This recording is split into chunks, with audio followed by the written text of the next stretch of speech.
us this afternoon. And today is really the opportunity for our new team grant participants to get an idea of what's possible incorporating open educational resources into their curriculum and classes. So we're very fortunate to have two speakers with us this afternoon, and they're going to tell us about their experiences. They're going to talk about the successes and challenges they've run across in this process, and this is also the opportunity for faculty that are new to the team grant process to ask questions. So I'm going to go ahead and bring up Thomas Shirley, our first speaker this afternoon, and thank you so much. How you doing? Well, bad timing. I have a cough, so couldn't control that. I'll make mine very quick. My name is Thomas Shirley. I'm a professor in the Lucas College of Business, as well as second appointment in the Department of Psychology. Okay. And one of the areas I teach is strategy. And for my undergrad strategy classes, the average textbook, similar to what Wilson mentioned earlier, is about 200 to 250 brand new. And rentals or e-books or other versions may be cheaper, but not cheap by any means. Especially in the business textbook business for business subjects, they really gouge you. It's just they add on so many supplements and things like that that instructors can buy. They really try to gouge the students. So I decided, okay, I need an alternative to this, because just like Wilson mentioned, in most of San Jose State, a lot of our students are first generation, lower income, very diverse, etc. So trying to make it affordable for the students and etc. But because students need a textbook, especially undergraduate students, they need a guideline, something to follow, something to get some more in depth. I did want to stick with textbook model. Okay, so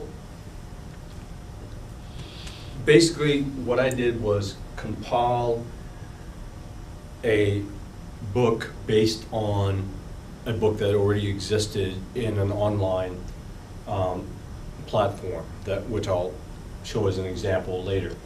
But basically, it was modularized, etc., so I was able to pick and choose what I really wanted, and then it also helped reduce the cost. And this online module, oops, I forgot to put it on this computer, but luckily I have it right here.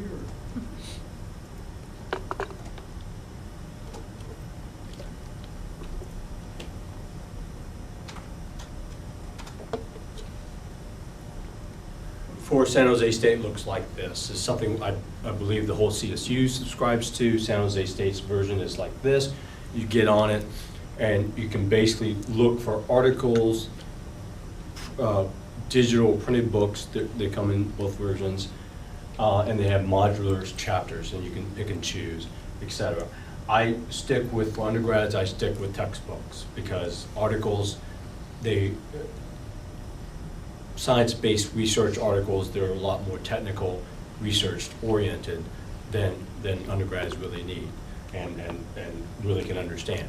All right, and so I stuck with that, and so in that I found a textbook, and I'll show you it now. And basically, we're in a second.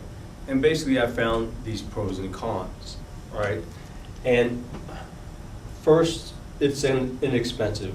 How I compiled mine, it turned it out to be about $45 to $50. Okay, and I had to trim quite a bit to get to that, because it would have been closer to $75, $100 if I didn't. Meaning reducing chapters that I don't think I need, etc. And what's really nice, as I mentioned, is they have modular model where you can just pick and choose chapters, etc. And then you can add on articles if you want. And again, I steer away from articles for undergrads. And I got a digital version, a PDF end result, easier to distribute. Most students are digital generation, so it's pretty easy. If they wanted to print it out on their own, they can. Okay? And the cons are it's very text heavy, very bare bones and all, okay? And that's where you get the discount, and pardon me, why you get the discount, right? So therefore, you need to do a lot to supplement. All right, now I'll give you an example of that bare bones. Okay, so this is my textbook. And I've got what page I'm on here. And yeah, 29. yeah, 15, okay. And, you know, this is a beautiful cover designed by Thomas Shirley. So I have copyrights on that, so don't copy it. And then it sets up a table of contents for you and a more detailed one automatically, et cetera, after you choose what you want to use. But this is the plain textbook part I wanted to show you. All right, and so here, okay, it's at least in bullet point form most of the way, right? Some paragraph form here, and voila, a beautiful diagram, black and white, two-dimensional. And if you don't see many business textbooks, we're talking call-out boxes, definitions, short definitions, major 3D diagrams, case inlets or vignettes, yeah, there we go, etc. Okay, so you can also get more exciting, and then you find this diagram. And to go for the big one, the one all strategists know and love, is this big one. Okay, I used to work for this firm, by the way. So that's very exciting. So, but the problem is, and I may underestimate undergrads, I don't think I do, because I've taught for a while, and I have a good relationship with them, and they tell me, this is way too complex to absorb in flat black and white 2 dimensions.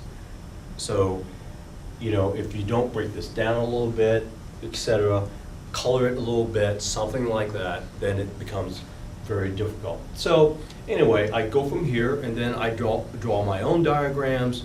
I you know, snapshot some of these, and I fill in some of the colors or pull out, you know, and label certain things certain ways. So I help out, and then I supplement again by providing group exercises that helps give them like a hands-on interactive way or active way to walk through some of these more complex ideas, right, with the help of diagrams, right? So, and with the help of group exercises, et cetera. So that's the supplementation part that I feel is required. Okay? That's my presentation. Okay? I have a question for Yep.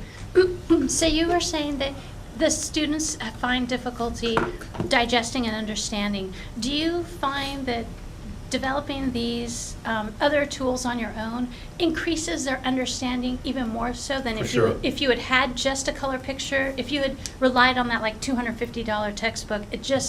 Do you think you wouldn't have spent as much time talking about that color picture, or do you feel that you'd spend more time talking about the concepts in this way now? Well, I take a step back. I would say I would spend less time making my own versions or group exercises, etc. It would be less on my part. Because I know what the publisher's textbooks look like. I know what they provide, including instructor manuals that have group exercises and test banks and things like that. All these you now have to do on your own. Okay? And again, in different subjects like economics, social justice, is it Department of Justice, is it? Yeah. They may not have these things for your area from textbook publishers. In business, they have all the above. Ready-made PowerPoints, tests, etc., test questions, etc. Now I have to do all my own. And that takes the price down, right? But it adds to my burden. But if you do it once for one class, you're set. Right? And then you rotate the questions for quizzes and exams, and you're set. So it's not too bad. So I was just curious if you find that you have more developed discussions with the students now, now that you're doing your own. So just curious if you find any change at all in that way in regard to your teaching and working with the students. No, I think, well, no, I take it back. Maybe because this version is a little more dry, Uh-huh. right? With less examples and things like that, then I leverage the classroom a lot more to pull those out. Yeah. Instead of like, hey, remember in the textbook it said this, whatever, and I do that normally anyway, but it's more required, I guess you'd say, right? So in my group exercises, or when I'm talking about this, can anyone give me an example of how, marketing can be it can add value to the supply chain or value chain process. And then, in the textbook, published textbook from an expensive publisher may have had a gazillion examples. Here, they may have not had one. Right? And so then it forces me to do that, which is not a bad thing because it forces them to do that. Yeah. Right? Rather than me just telling them with the book, just telling them. Yeah. Right? How, if you're teaching a course repeatedly, how easy is it to just swap out or rearrange some of the readings if you decide that you want to change things around a bit? Oh, you mean go back? From one semester to the next, Oh, yeah. but pardon me, go back to the online platform? Yeah, I think it's modular, so it's pretty easy. It may change costs, okay. but it's pretty easy. Mhm. Yeah. Yeah. With the cost of textbooks decreased, do students still approach you and say, I have not purchased my textbook yet because of the cost? I think it's much less. Like, before I started teaching, I didn't realize students did not get textbooks. And then midway through the semester, they're telling me one reason they're doing bad on quizzes because they haven't bought the textbook. I'm like, what? So then I realized, yeah. So I haven't heard of that incident when I've used this.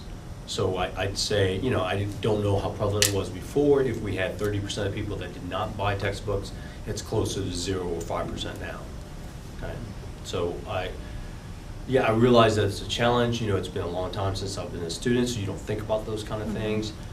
And the cost of textbooks are a lot higher than they were when I was a student. So those pose a different environment now. Yes, Amy? How,